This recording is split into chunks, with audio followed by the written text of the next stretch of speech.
They had been watching Earth for 82 years. Not with telescopes. Not with satellites. With something smaller. Probes no larger than a human hand, drifting in the thin upper atmosphere where even the most advanced radar systems failed to look. They did not emit signals. They did not reflect light. They simply existed, patient and silent, recording everything. The species that sent them did not rush. They measured time in centuries. And in those centuries, they had learned something very specific about the universe. Most civilizations destroyed themselves before they became a problem. Earth had not. Not yet. The observers called themselves the Ethra. In their language, the word meant something close to those who endure beyond time. It was not a name. It was a statement of fact. They had endured for 14,000 years. They had studied 112 emerging civilizations. They had intervened in 19. They had erased 7. Earth had been under review for the last 60. From orbit it was beautiful. Blue oceans. White clouds. Green landmasses stitched together with rivers and coastlines that looked, to Ethra perception, like neural pathways in a developing mind. But beauty had never mattered. Function did. And what they saw on Earth was not function. It was contradiction. They watched the dominant species, humans. 8 billion individuals. 1 planet. 200 sovereign nations. Thousands of languages. Millions of conflicting beliefs. They watched them draw lines on maps and kill each other to defend them. They watched them extract liquid fuel from the ground and burn it while simultaneously debating the damage it caused. They watched them build systems of communication that connected the entire planet, and use those systems to argue about things that had no measurable existence. They watched them solve problems, and then create new ones faster than they solved the old. The Ethra High Council reviewed the data. Not emotionally. Not philosophically. Statistically. Probability of self-extinction within 300 years? One of the council asked. 32%, replied the analyst. Probability of technological convergence leading to unified governance? 11%. Probability of external threat response success? There was a pause. That question required modeling. The analyst processed millions of scenarios in less than a second. Then answered. Less than 1%. Silence followed. Not uncertainty. Confirmation. Commander Illyra Venn stood at the observation chamber aboard the Ethra command vessel Silent Accord. Below her, Earth rotated slowly. Peaceful. Unaware. Unprepared. She had overseen the observation phase for 12 years. She had read every report. Every war. Every famine. Every breakthrough. Every collapse. She understood the species better than any human understood itself. And what she saw was not potential. It was inefficiency. They are not stable, said one of her officers. No, Illyra replied. They are not unified. No, they are not prepared. Illyra didn't answer immediately. She watched the planet for a moment longer. Cities glowing along coastlines. Storm systems forming over oceans. Aircraft crossing invisible paths in the sky.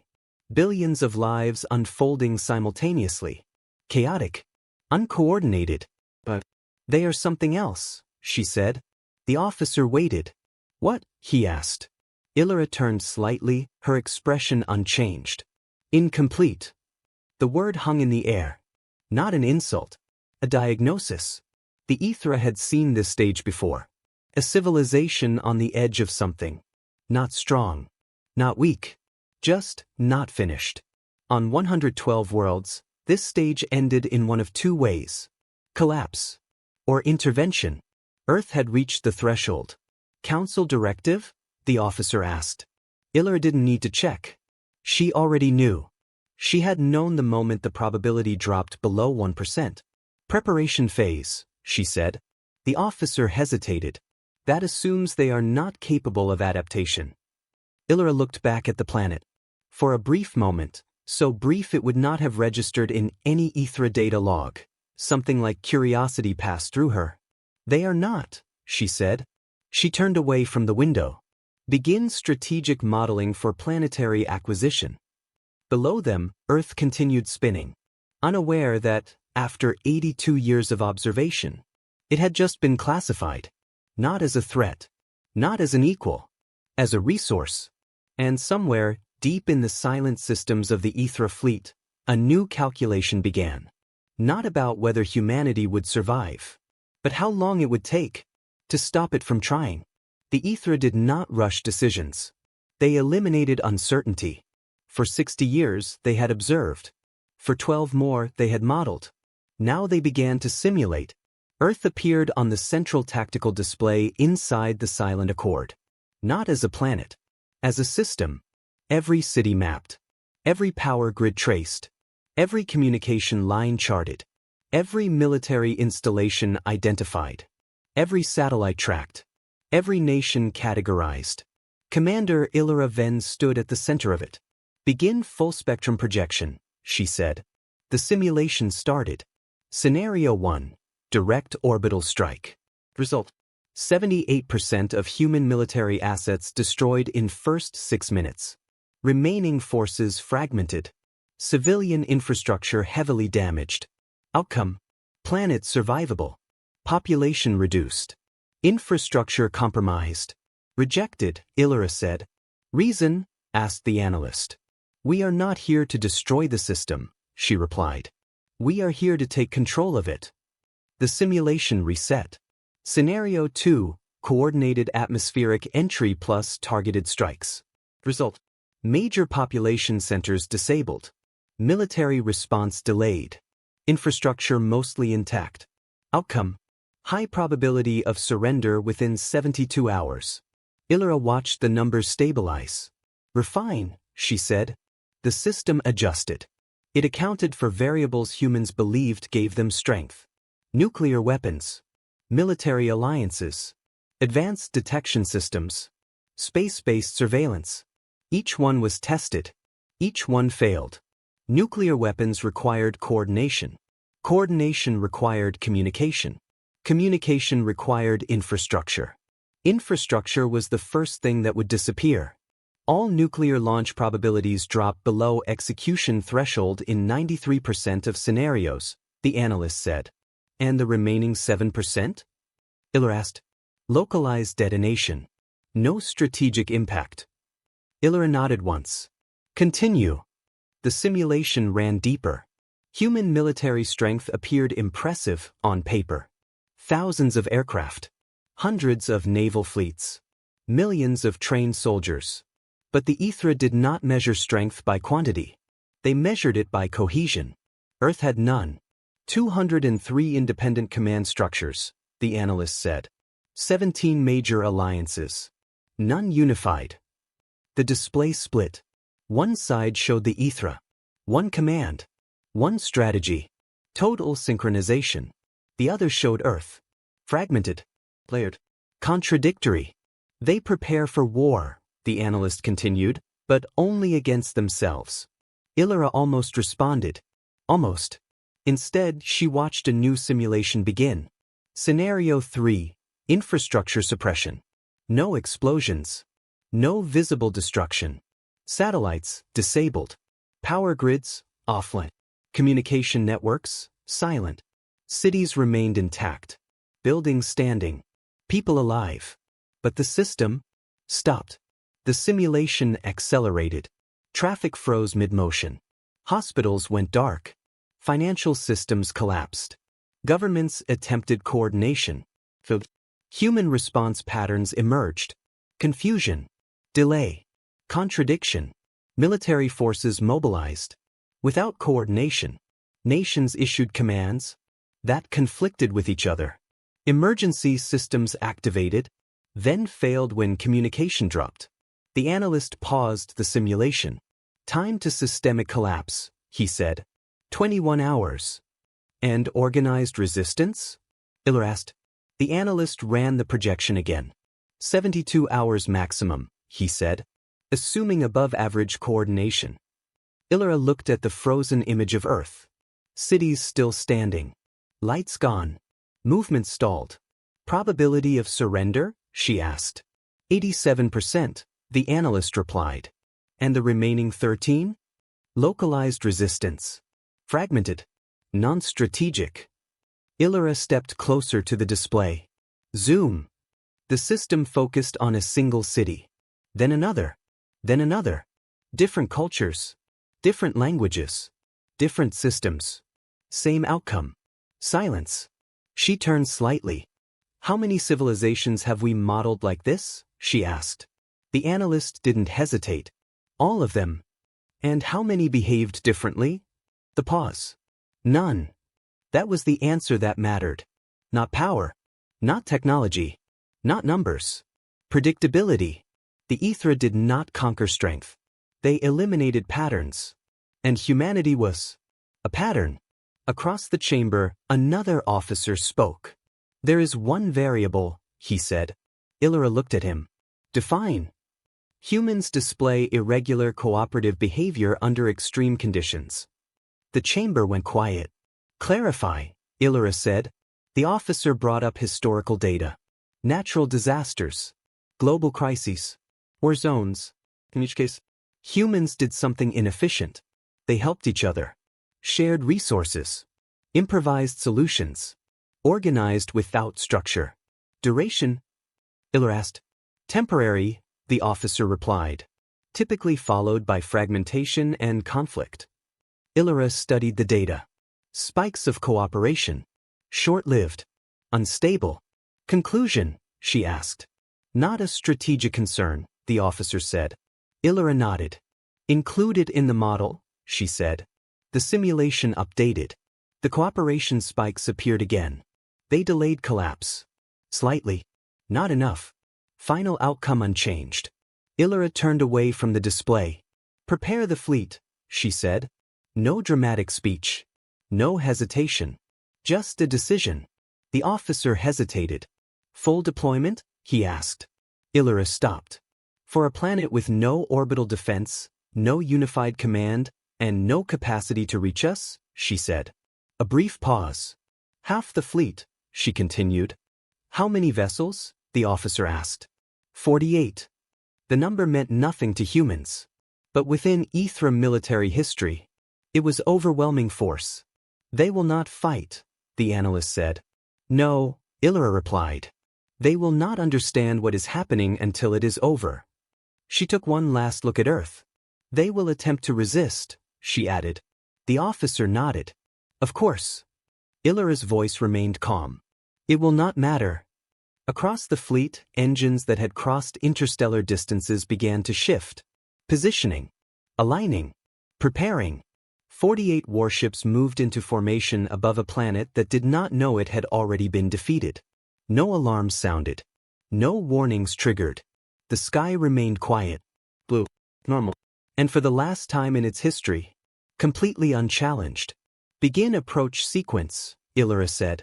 And in that moment, with no explosion, no signal, no visible change, Earth crossed a line it did not know existed. From observation to acquisition, the first thing that disappeared was not power, it was signal. At 4:12 Universal Time Coordinated, a communications satellite over the Atlantic Ocean stopped responding. No explosion, no debris, no warning. It simply stopped. Ground control flagged it as a glitch. Routine. At 4:13, a second satellite went dark. At 4:14, 5 more. At 4:16, the system stopped calling them glitches. At 4:19, every satellite in low Earth orbit began failing. Not simultaneously. One by one. Precise. Deliberate. Like someone turning off lights. In a very large room. Peterson Space Force Base, Colorado. Elena Vasquez noticed it before the system did. Because she was already awake. She had been awake for most nights for the past 8 years. Some habits didn't leave. Her coffee had gone cold beside her keyboard. The screens in front of her were still green. Then one turned red. She frowned. Check the feed. Signal loss. Another screen flickered. Another. She leaned forward. No, she whispered. The system caught up seconds later. Alerts flooded the room. Satellite network instability. Signal degradation across. Multiple asset failure. Sir, Elena said louder now. General Hoffman was already moving. He didn't run. He never ran. 30 years in command had taught him that panic spread faster than fire. "What do you have?" he asked. Elena didn't look away from the screens. "All of it," she said. He stepped closer. "How many?" She swallowed. 42, no, 57 satellites in under 6 minutes. The room went quiet. That wasn't failure. That was attack, Hoffman said. At 4:23 Universal Time Coordinated, the International Space Station went silent. Mid-sentence. "And if we reroute the static, then nothing. No signal. No telemetry. No heartbeat. Just absence." Across the world, air traffic control systems began failing. Aircraft lost guidance. Pilots switched to manual. Voices filled emergency channels. Then those channels died too. Financial systems froze. Transactions halted mid-process. Markets stopped moving. Not crashing. Hospitals shifted to backup power. Then lost network access. Patient records disappeared. Monitoring systems went dark. Machines still ran. But no one knew what they were doing. Phones worked for exactly 4 more minutes. Then they didn't. By 4:30, the world was still standing. But it was no longer connected. Elena stared at the board. Every screen was red now. Every system. Every network. Every satellite. Gone. General Hoffman picked up the landline. The old one. Copper wire. Analog. The kind no one had bothered to remove. His hand was steady. That mattered. He dialed. Prang. Twice. Connected. "Get me NORAD," he said. Across the planet, governments reached for systems that still worked. Most of them didn't. Some did. Old systems. Forgotten systems. Human systems. At 5:02 Universal Time Coordinated, the first visual confirmation came in. From a weather station in northern Norway, a technician stepped outside, looked up, and saw something that did not belong in the sky. It was not moving fast. It was not falling. It was arriving. A shape. Too smooth to be natural. Too large to be human. Silent. Impossible. He didn't report it. Not immediately. He just stood there. Because his brain needed time to accept what his eyes were seeing. At 5:11, similar reports came from Canada, India, Brazil, Japan. Different continents. Same description. Objects in the sky. Not planes. Not meteors. Waiting. At 5:27, someone recorded it. A shaky video. Phone camera. A massive, silver structure hanging above the horizon. Silent. Wrong. The video began uploading. It reached 62%. Then the phone died.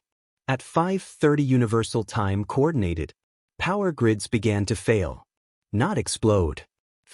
Lights flickered. Then went out. Cities didn't burn. They dimmed. Traffic stopped mid-intersection. Electric vehicles shut down. Trains halted on tracks. Elevators froze between floors. A man in London pressed a crosswalk button. Nothing happened. He pressed it again. Still nothing. A woman in Tokyo stood inside a subway train. The lights went out. The train stopped. No announcement followed. A surgeon in Berlin looked up as the monitors went black. "Manual," she said immediately. Because there was no other option. Back in Colorado, Elena leaned back in her chair. "This isn't random," she said. "No," Hoffman replied. She looked at him. "They turned us off." He didn't answer. Because there was nothing to argue. At 6 o'clock Universal Time Coordinated, the sky changed. They came invisible. Not hidden. Not subtle. Across 3 continents at once, the Ethra ships entered the atmosphere. They burned like controlled suns. White light cutting through the sky. Not falling. Descending. For exactly 41 seconds. The people of Earth stopped what they were doing and looked up. Some recorded. Some prayed. Some stood very still. Because something deep, instinctive, ancient, told them the same thing. This was not weather. This was not natural. This was the end of something. And the beginning of something else. The ships slowed. Hovered. Positioned. They acted. 8 cities. Moscow, Delhi, Chicago, Sao Paulo, Lagos, Tokyo, Sydney, Berlin. Simultaneous. The pulse. Invisible. Silent. Every electrical system within a 3-kilometer radius. Stopped. Not damaged. Not destroyed. Stopped. Cars died in motion. Hospitals went dark. Water systems halted. Airports froze. Buildings stood. Cities remained intact. But the systems that made them function were gone. Like a body, with its nervous system removed. Elena closed her eyes for a moment. Then opened them. They're not destroying us, she said. Hoffman looked at the map. No, he replied. They're turning us into something they can control. So, the world did not end. It simply stopped working. And somewhere above it, silent, precise, and completely certain, the Ethra watched. Because this part had always worked before. The sky went white over Chicago at 6:02. Marcus Hale was thinking about breakfast. Not the invasion. Not the satellites. Not the power grid collapsing across the planet. Breakfast. He stood at a food cart on Wabash Avenue, holding a sandwich wrapped in thin paper, still warm. Something fried. He had just taken the first bite when the light hit. Not a flash. Not an explosion. Brightness. He looked up. Everyone did. The street paused. Cars slowed. People stopped mid-step. And above the buildings, over the lake, something was there. Marcus frowned. His brain tried to categorize it. Plane? Too still. Helicopter? Too large. Cloud? Too solid. He chewed slowly. Because his body hadn't caught up yet. Because part of him still believed. This was nothing. Then his phone died. Not low battery. Not glitching. The screen went black in his hand. At the exact same moment, every car on the street stopped. Not gradually. Instantly. Engines cut. Lights died. Movement ended. An electric bus rolled silently to a halt. A cyclist nearly crashed. A taxi driver slammed the steering wheel. What the hell? The payment screen on the food cart went dark. The vendor tapped it. Nothing. Marcus looked around. People were pulling out phones. Pressing buttons. Looking confused. A sound. A sharp crack in the distance. Like a rifle. Transformer. He didn't know that yet. He would later. Then another. Then another. The city made a noise. Not loud, but wrong. A collection of systems failing all at once. Marcus swallowed. Something shifted inside him. Not panic. Not yet. Awareness. He looked up again. The shape in the sky was still there. Unmoving. Watching. His brain finally caught up. That's not, he started. But he didn't finish. Because there was no sentence for it. Someone screamed. A child. Somewhere down the street. That did it. Marcus dropped the sandwich. And ran. Crossed the city. The same moment unfolded 1,000 different ways. A nurse in a darkened hospital hallway. Trying to keep a patient breathing without monitors. Train conductor. Walking along stalled tracks, shouting instructions no one could hear clearly. The mother. Holding her child, whispering something she wasn't sure was true. The police officer. Standing in the middle of an intersection, directing traffic that no longer moved. No one knew what was happening. But everyone knew. Something was wrong. Deeply wrong. Marcus didn't stop running for 4 blocks. He didn't have a destination. Just distance. He turned into an alley. Bent over. Hands on knees. Breathing hard. Silence. Not complete. But different. No engines.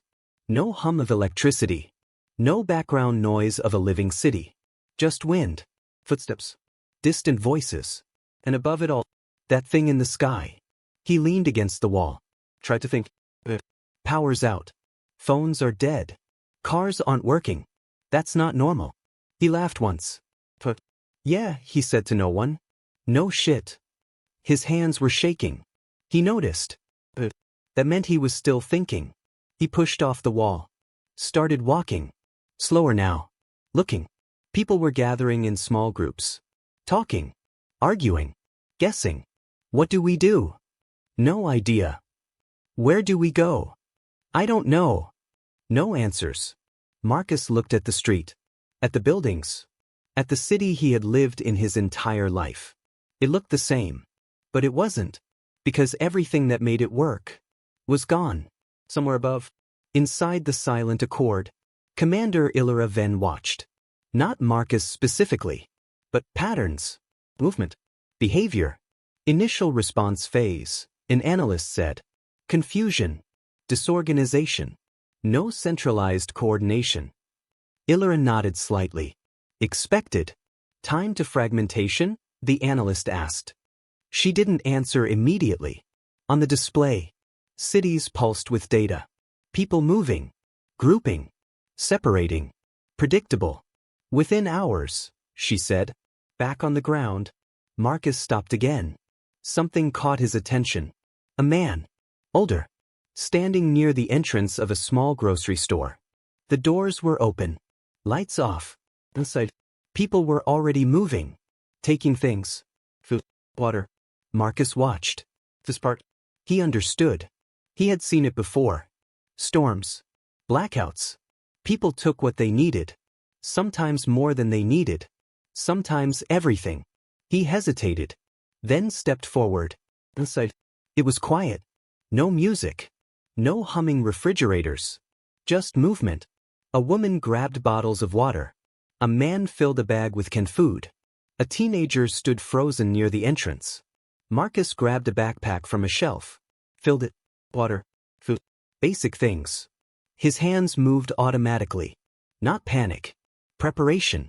Turned to leave. And stopped. The teenager was still there. Not moving. Eyes wide. Marcus hesitated. Then walked over. Hey, he said. The kid didn't respond. Hey, Marcus repeated. Nothing. Marcus reached out. Lightly tapped his shoulder. The kid flinched. Breathe, Marcus said.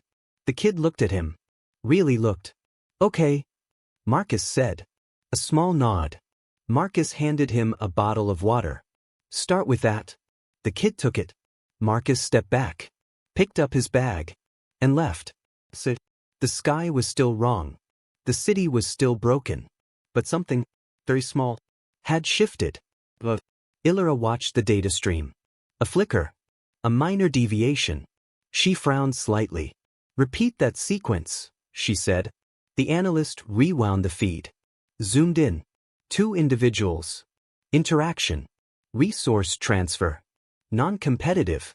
Illyra watched it again. Then dismissed it. Insignificant, she said. Because it always was. Because it had always been. Because in every model, that kind of behavior disappeared. Eventually, below her, on a darkening planet, millions of those small moments were beginning. Quiet, unorganized, untracked, and completely underestimated. The Ethra did not begin with destruction. They began with control. At 8 o'clock Universal Time coordinated. Ground forces deployed. Not everywhere. Only where it mattered. Major cities. Infrastructure hubs. Water sources. Transport networks. Places that made the planet function. They descended without resistance. Because there was nothing left that could resist them. The ships did not land like human aircraft. No roar. No turbulence. They simply lowered. Like objects being placed carefully onto a surface. In Chicago, Marcus saw them up close for the first time. They were taller than he expected. 8 feet. Maybe more. Farms. The lower pair. Broad, heavy, built for strength. The upper. Different. More precise. More intentional. Their bodies were covered in layered armor. Not shiny. Not futuristic. Old-looking. Like iron that had been used for centuries. They moved in formation. Perfect spacing. Perfect timing. No hesitation. No wasted motion. Marcus stayed behind a broken storefront window. Watching. Not breathing. One of them stopped. Turned its head slightly. Scanning. Marcus froze. Every instinct told him the same thing. Do not move. The alien's head tilted. Just a fraction. Then returned forward. And it kept walking. Marcus exhaled slowly. Not fear. Not exactly. Something colder. Understanding. They were not guessing. They were not searching randomly. They knew exactly what they were doing. Across the city, the same pattern repeated. Aliens securing intersections. Blocking bridges. Occupying power stations. Controlling water facilities. Not destroying. Holding. Always holding. Inside the silent accord, Ithra observed. Phase 1 complete, the analyst said. Infrastructure suppression successful across all targeted zones. Civilian casualties? Ithra asked. Minimal. She nodded. That was intentional. Fear was more effective. When people were alive to feel it. Begin phase 2, she said. The display shifted. Now it showed not systems, but people. Movement patterns. Crowd density. Behavioral clusters. What are they doing? The analyst asked. Ithra watched. Waiting, she said. Back on the ground. Marcus saw it too. The waiting. No one understood what came next. The aliens didn't speak. Didn't announce. Didn't threaten.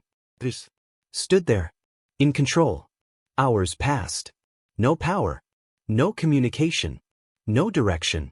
The city didn't explode into chaos. It stalled. People stayed close. Whispered.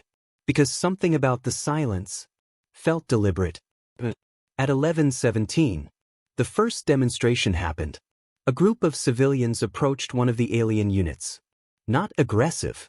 Confused. Trying to communicate. Marcus watched from across the street. One man stepped forward. Hands raised. Talking. The alien did not respond. The man took another step. And then, not loud. Not explosive. Focused. The pulse. The man collapsed instantly. Not dead. But not moving. The rest of the group froze. The alien didn't move. Didn't react. Just returned to stillness. Message delivered. Marcus felt it in his chest.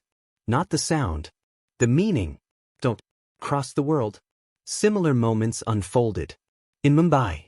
In Berlin. In Lagos. No mass killings. No destruction. Just precise demonstrations. Enough to teach. Inside the Ethra command. The data updated. Compliance rising, the analyst said. Resistance. Ithra asked. Minimal. Scattered. Timeline to surrender? Within 72 hours. She watched the planet. Still intact. Still functioning, barely. Exactly as designed.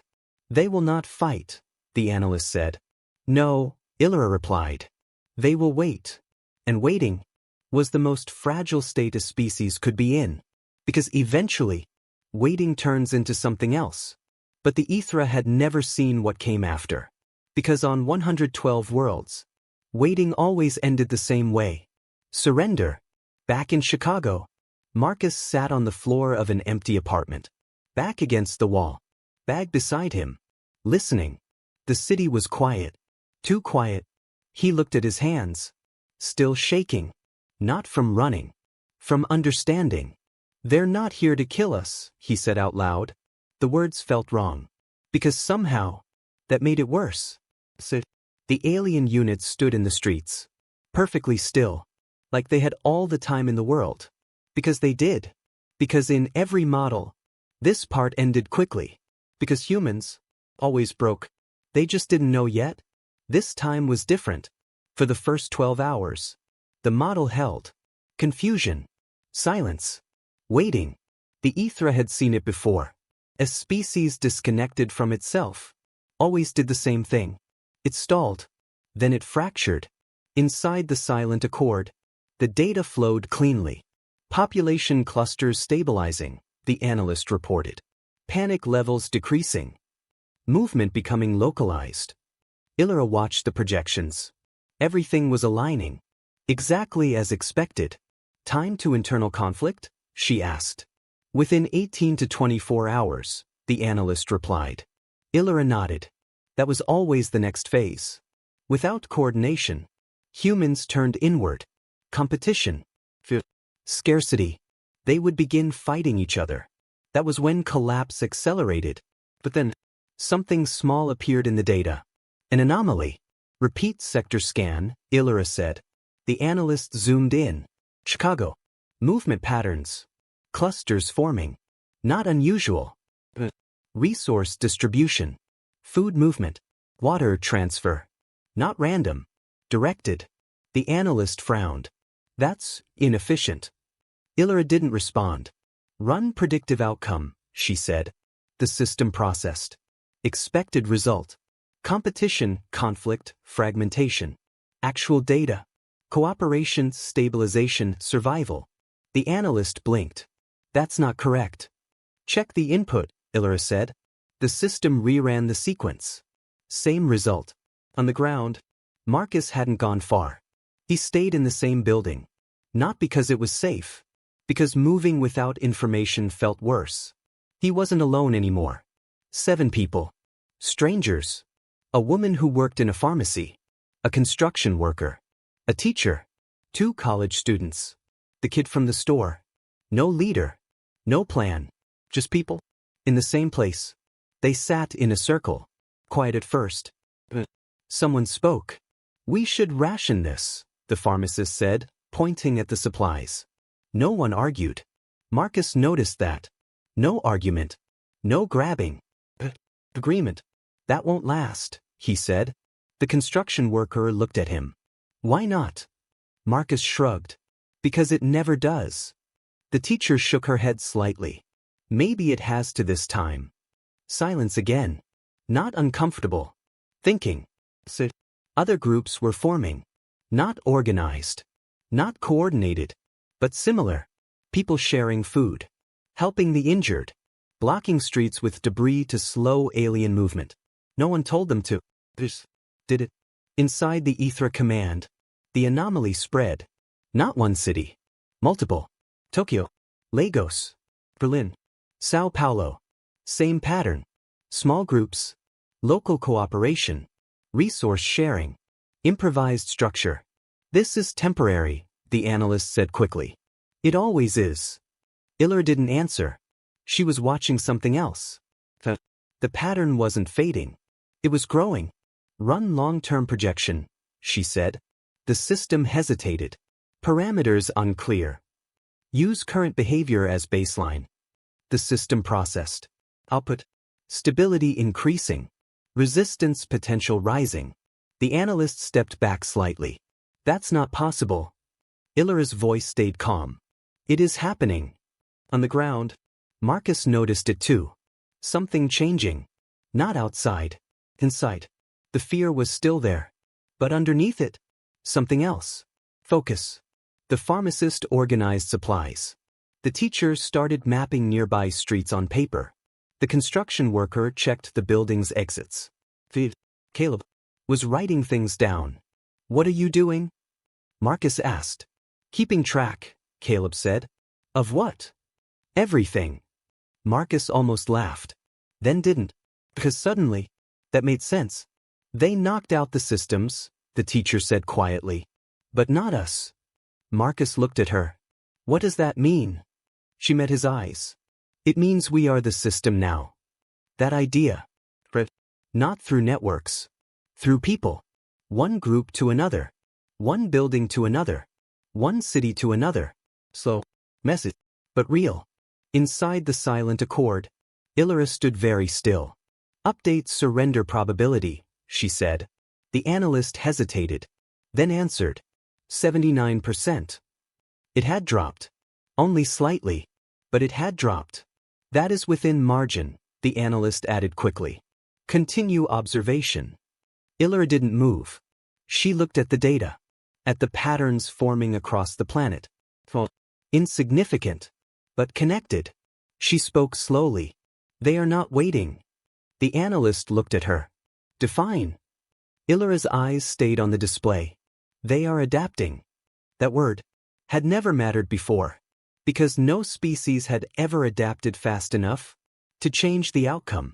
Below, on a dark, silent planet, millions of people were doing something the Ethra models had accounted for, but never taken seriously. They were helping each other. And this time, it wasn't stopping.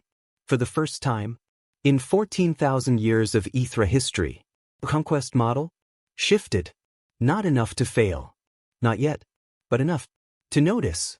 And that was the beginning of the problem. By the end of the first day, nothing looked organized. No command centers. No global response. No military coordination. From orbit, it still looked like collapse. But on the ground, something else was happening. Something the Ethra had seen before. But never like this. It started small. Too small to measure. A blocked street. Not by accident. By design. In Chicago, Marcus watched the construction worker drag a steel beam across an alley entrance. Why? Marcus asked. The man didn't look up.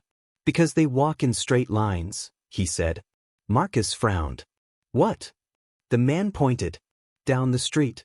An Ethra patrol moved. Perfect formation. Straight path. They don't improvise, he said. They don't need to. Marcus watched. The patrol reached the blocked alley. Stopped. Recalculated. It wasn't much. But it was something. They slowed, Marcus said. Yeah, the man replied. A small advantage. But real. Across the city, similar ideas were forming. People watching. Learning. Not fighting yet. Studying. Inside the silent accord, Ethra noticed. Movement irregularities increasing, the analyst said. Define, she replied. Civilian obstruction patterns, altering patrol efficiency by 3.2%. Ethra nodded. Insignificant, the analyst added. Yes, Ethra said. But she didn't look away. On the ground, Marcus's group had grown. 7 people had become 15. Then 23. Not organized. But connected. The teacher mapped streets. The pharmacist managed supplies. The construction worker reinforced entry points. And Marcus? He watched the aliens. Their timing. Their behavior. They repeat, he said one night. Everyone looked at him. What? The teacher asked. The patrols, Marcus said. He pointed at the map. Same streets. Same times. Silence. Caleb spoke. Patterns, he said. That word changed everything. The next day, they tested it. They didn't attack. They observed. At 1412, a patrol passed. 6 units. Same spacing. Same formation. At 1603, another patrol. Same route. At 1847, again.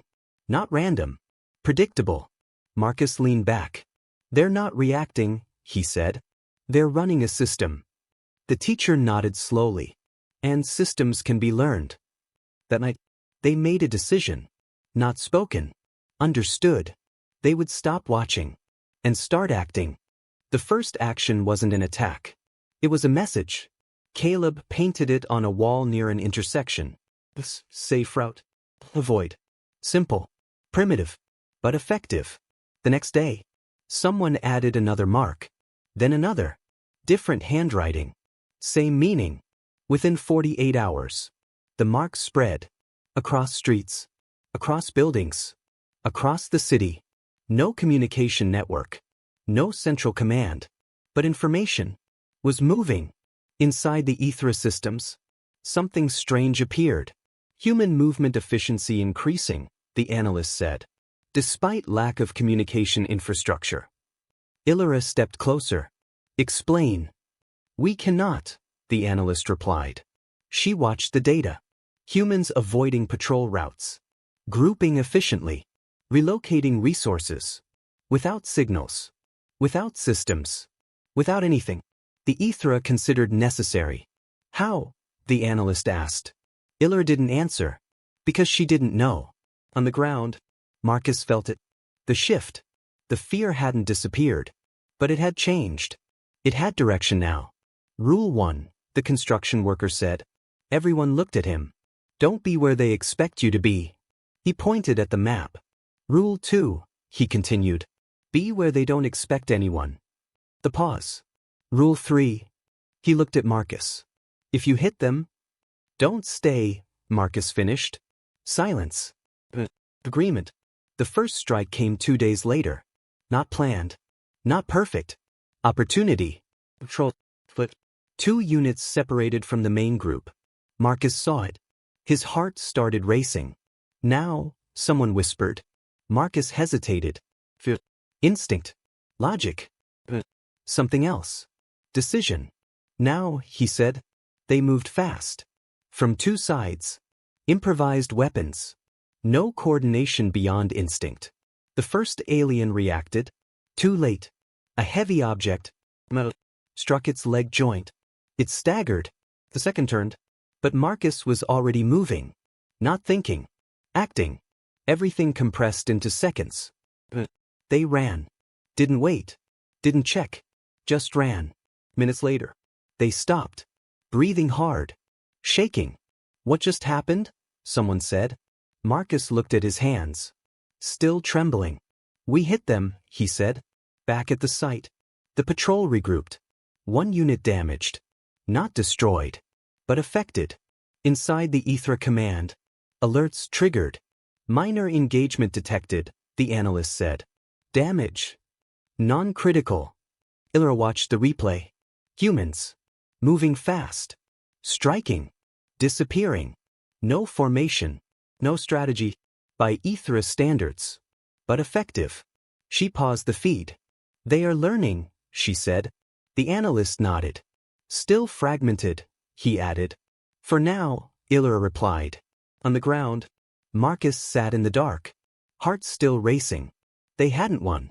They hadn't changed anything. But something had shifted. They weren't just surviving anymore. They were fighting. And more importantly, they were learning how. Across the planet, the same pattern emerged. Small groups. Small actions. Small victories. No headlines. No announcements. One more than yesterday. Inside the silent accord, Ethra updated the projection. Surrender probability. 71%. Still high. Still acceptable. But falling. She looked at Earth. Still broken. Still quiet. But no longer still. They are no longer reacting, she said. The analyst looked at her. Then what are they doing? Ethra's answer came without hesitation. They are adapting faster than expected. The pause. Something new. Not fear. But recognition. And recognition was far more dangerous. Because this was the point. In every system, where outcomes began to change. And for the first time, the Ethra model was starting to crack. For the first week, humans learned how to survive. By the second, they learned how to fight. By the third, they started asking a different question. Not, how do we avoid them? But, how do we hurt them? The answer didn't come from soldiers. It came from someone who had never fired a weapon. Dr. Amaro Okoye, material scientist, former university researcher, working in a basement. Lagos. Her lab wasn't a lab anymore. No equipment. No power grid. No systems. Just a table. Tools. Scraps. And one thing that mattered. A piece of alien armor. It had been recovered 3 days earlier. A damaged unit.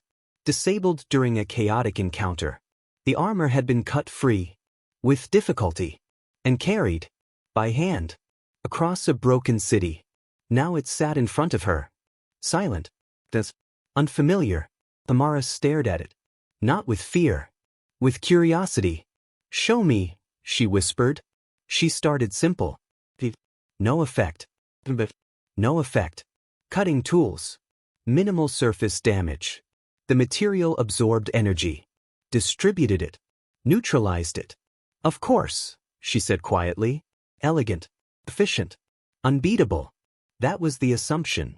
Amara didn't believe in assumptions. She believed in systems. And every system had a limit. She changed approach. Instead of striking it, she studied how it reacted. Energy didn't disappear. To move. Across the surface. Outward. She traced it with chalk. Watched patterns.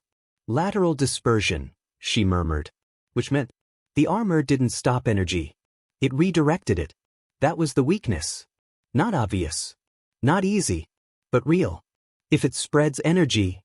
She leaned closer. Then it can be overloaded. The problem? Human weapons delivered energy too fast. Too concentrated. The armor adapted instantly. Bullets failed. Explosives failed. Because they were designed to break, not overwhelm. Amara sat back, thinking. What if it's not about force, she said. What if it's about time? Not impact. Sustained pressure. She grabbed a tool. Modified it. Crude. Imperfect. Focused heat. Small area. She powered it manually. Applied it to the armor. Nothing.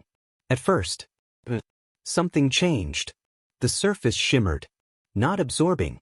Struggling. Amara leaned in. Increased output. Held it steady. 3 seconds. Not loud. Not dramatic. But undeniable.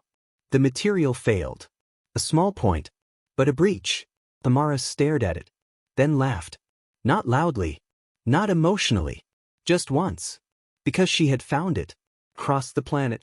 Others were trying. Failing. Learning. But Amara had solved it. She didn't celebrate. She wrote. 12 pages. Handwritten. Precise. Explanation. Application. Then she closed the notebook. And handed it to a man standing by the door. Take this, she said. Where? He asked. Everywhere. The document didn't travel fast. No satellites. No internet.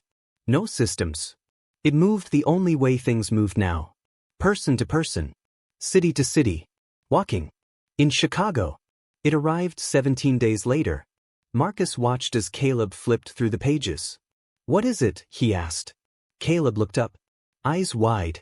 A way to kill them. The room went silent. That word changed everything. They built the first prototype in 3 days. Not elegant. Not efficient. But functional. A modified industrial cutter. Powered by salvaged batteries. Focused through a narrow lens. Heavy. Unstable. But when they tested it, it worked. The beam hit a piece of recovered armor. 3 seconds. It broke. Marcus stared at the device. This changes things, he said. Caleb shook his head. No. He looked at the weapon. This changes everything. Inside the silent accord, alerts triggered. Not minor. Different. Report, Ethra said. The analyst hesitated. Multiple unit losses, he said. Cause? Unknown. She stepped forward. Show me. The display filled with data. Engagement logs. Damage reports. Images. Armor. Breached. Precise. Impossible. That cannot be correct, the analyst said. Ethra didn't respond. She was watching the pattern. Not one city. Multiple. Same method. Same result. They've found it, she said. The analyst turned. Found what? Ethra's eyes stayed on the screen. Our weakness. Silence. Because that word did not exist in Ethra doctrine. Deploy armor adaptation protocols, the analyst said quickly. Immediately. Ethra nodded. But she knew. It was already too late. On the ground, Marcus held the weapon. Heavy. He looked at the others. Still there. For now. Something else stood beside it. Confidence. We hit them tomorrow, he said. No hesitation. No doubt. Because for the first time, they weren't just surviving. They weren't just learning. They had something the enemy didn't expect. An answer. Across the world. The same moment happened. Different cities. Different people. Same realization. They could be hurt.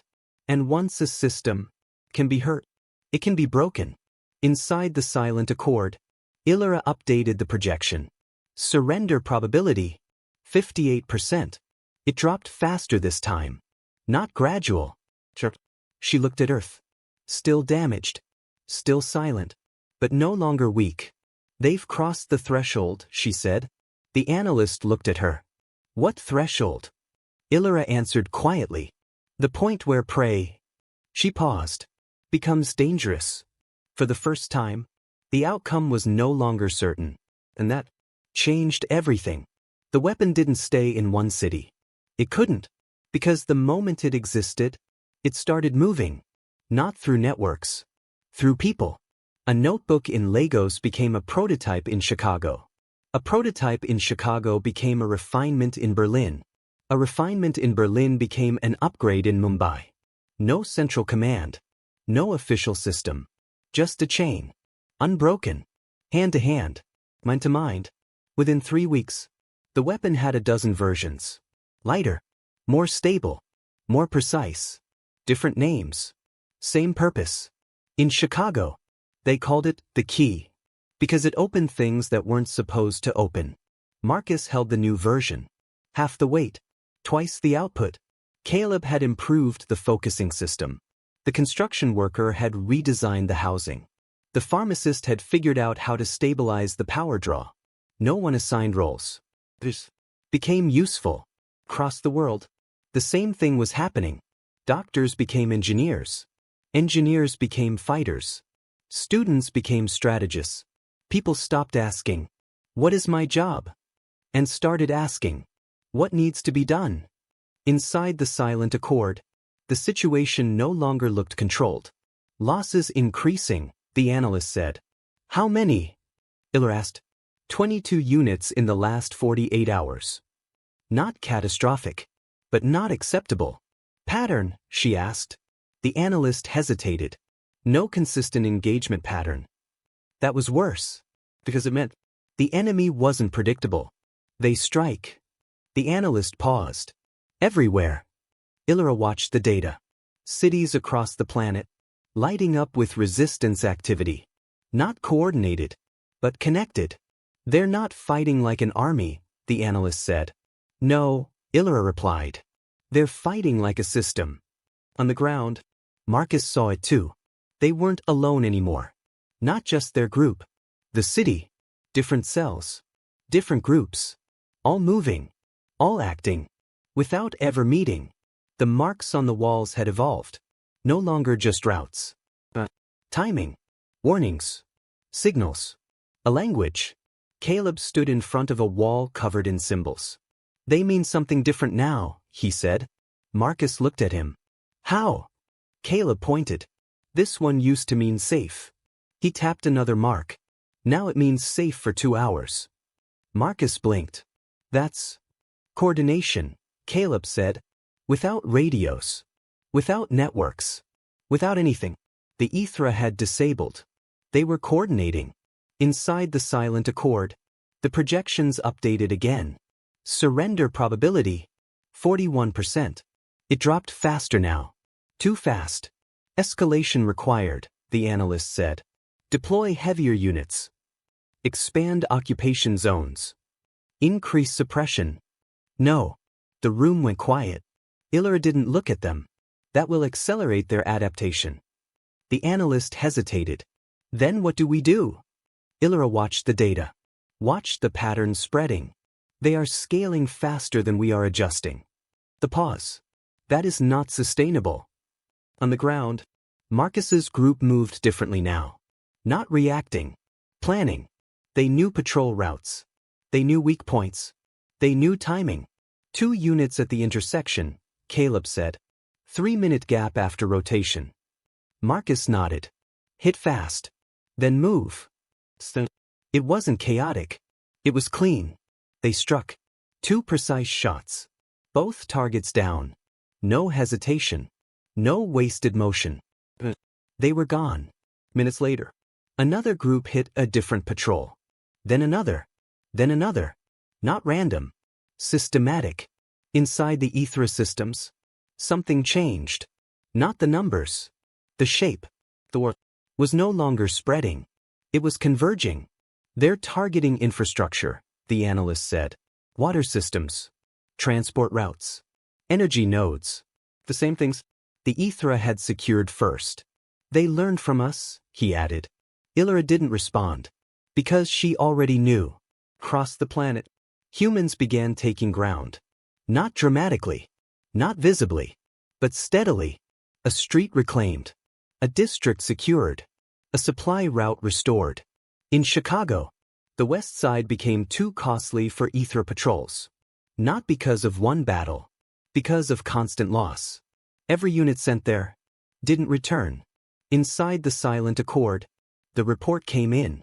Recommend withdrawal from Western sector, the analyst said. Ithra read it, then signed it. That was the first retreat. Not called that. Officially, it was tactical repositioning. But the meaning was clear. On the ground, Marcus watched the patrols disappear. First, he didn't believe it. He stepped into the street. No movement. No presence. We pushed them back, someone said. Marcus shook his head. No, he said. He looked around the city. We made it too expensive for them to stay. That was the shift. Not victory. Control. Across the world, the same thing happened. Cities changing. Slowly, but unmistakably.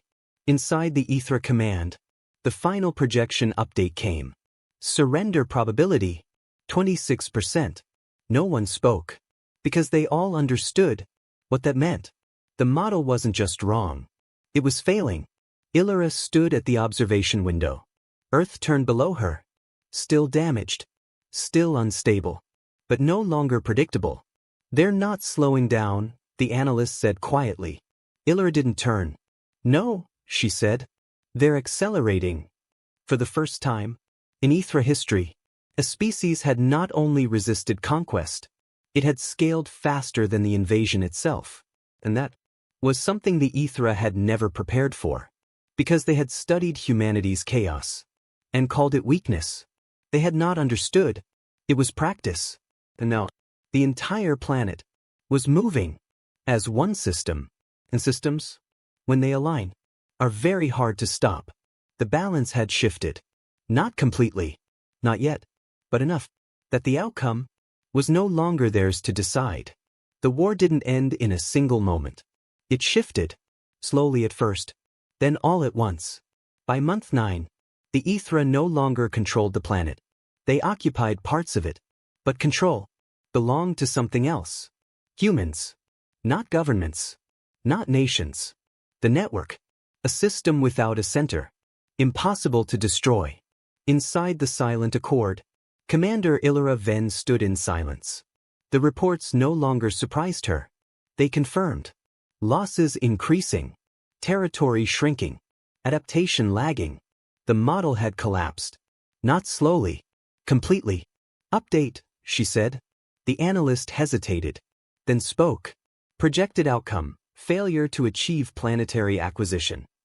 The word hung in the air. Failure. It had not been used. In 14,000 years. Ithra nodded once. Understood. No anger.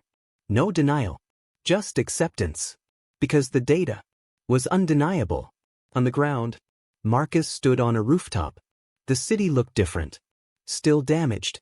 But alive. But some of them. Back on. Movement. Organized. People. Working. Not surviving anymore. Rebuilding. Caleb stood beside him. Notebook in hand. How many now? Marcus asked. Caleb flipped pages. Chicago network? Marcus nodded. 83 active cells. Marcus let out a breath. That's not enough, Caleb said. Marcus looked at him. Caleb met his eyes. They're still up there. That was the truth. The war hadn't ended. It had moved. Into space. The first human ship launched at month 10. It wasn't beautiful. It wasn't perfect. It wasn't even stable by old world standards. But it flew. Built from salvaged components. Reverse-engineered propulsion. Improvised systems. Pros? Slow. Unsteady. But unstoppable. Inside the Ethra fleet. Alarms triggered. Contact, the analyst said. Ithra looked up. Confirm. The display zoomed. A single object. Rising from Earth. Using Ethra propulsion signatures. That was impossible. They've reached orbit, the analyst whispered. Ithra stepped forward. For the first time, she felt it. Not fear. But something close. Respect. The first engagement lasted less than 3 minutes. The human ship. Faster. Unpredictable. It didn't follow attack patterns. It didn't behave like a system. It behaved like a human. It struck. One Ethra vessel. Disabled. Not destroyed. But removed. The human ship retreated. Not chased. Because the Ethra needed to understand what they had just seen. They've adapted to space combat, the analyst said. No, Ethra replied. They're learning it. And learning was faster. Within weeks, there were more ships. 3, then 7, then 12. Each one different. Each one improved. No standard design. No uniformity. All effective. The war changed shape. No longer one-sided. No longer predictable. Inside the Ethra command, the final realization formed. They are not matching us, the analyst said. They are surpassing us. Ethra looked at Earth. Then at the fleet. Then back at the data. They are not bound by system stability, she said. They improve through instability. That was the difference. For systems, optimized, perfected. Human systems, chaotic, but adaptive. And adaptation had won. The final battle lasted 4 hours. Not clean, not structured. Chaos. Human ships moving unpredictably. Ethra ships adjusting. Too slowly. Marcus didn't see it. No one on the ground did. But they felt it. The sky. Movement. Something happening above them. Inside the silent accord. Systems failed. Not gradually. Completely. The command vessel. Ethra stood in the emergency light. Silent. Understanding. The war was over. She activated the communication channel. For the first time, she spoke to them. Human network, she said. Her voice steady. This is Commander Ethra Venn of the Ethra fleet. The pause. A response. Not one voice. Many. Different languages. Different tones. But unified. We hear you. Ethra closed her eyes for a moment. Then spoke. We request negotiation. Silence. Marcus heard it through a shared radio. A voice answered. Terms. Ethra didn't hesitate. We withdraw. The pause. Immediately. Another pause. Accepted. And just like that, it ended. The ships left. Not in defeat, but in recognition. On the ground, Marcus stood in the street, looking up. The sky. For the first time in months. Just sky. Blue. Normal. Caleb stood beside him. Writing. What are you writing now?